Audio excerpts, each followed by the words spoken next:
Hope you know David had some of the best warriors that history ever recorded. The Bible spoke of one. He called him Adoni the Esnite. He took a spear and slaughtered a whole battalion. He said Eleazar, the son of Dodo, he carried a spear.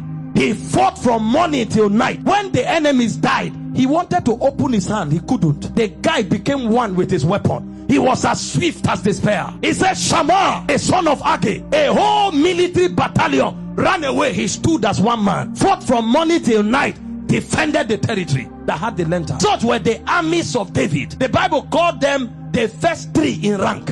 And there was another three. The Bible said David desired that he might drink water from the well that was in the garrison of the Philistine. And three men said, is that what he wants? They didn't call any army. Three people. The Bible said they broke into the garrison of the Philistine. Do you know what a garrison is? We don't have time. I would have asked Mama to help us, because that's a military general. They would have told you what a garrison. How many soldiers? Mama, how many soldiers are in a garrison? Over 7 to 12 battalion. 3 people entered and broke through. What were they doing? To draw water from where? That means while one was drawing water, 2 were fighting.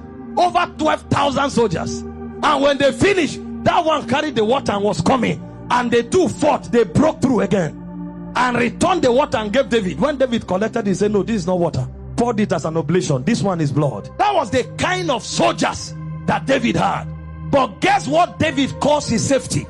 Psalm 23 verse 1 to 5. The Lord is my shepherd, I shall not want. The armies may fail, the soldiers may fail, but the Lord is my shepherd, I shall not want. He said, though I walk through the valley of the shadow of death, I fear no evil. Thy rod and thy staff, they comfort me. If God is your covering, even where men die, you'll be comforted. See where God prospered him. He said, thou preparest a table for me in the midst of my enemies. My cup runneth over. A man is having abundance in the midst of enemies. What can make that happen? Except that Sabaoth. Oh my, Sabaoth came out. The majesty, the king eternal. Only him can do that. No wonder when David went to challenge Goliath, he said, you come against me with bows and arrows. He said, but I come against you in the name of the Lord God of hosts, whose army you have defied. Sabaoth had shown up.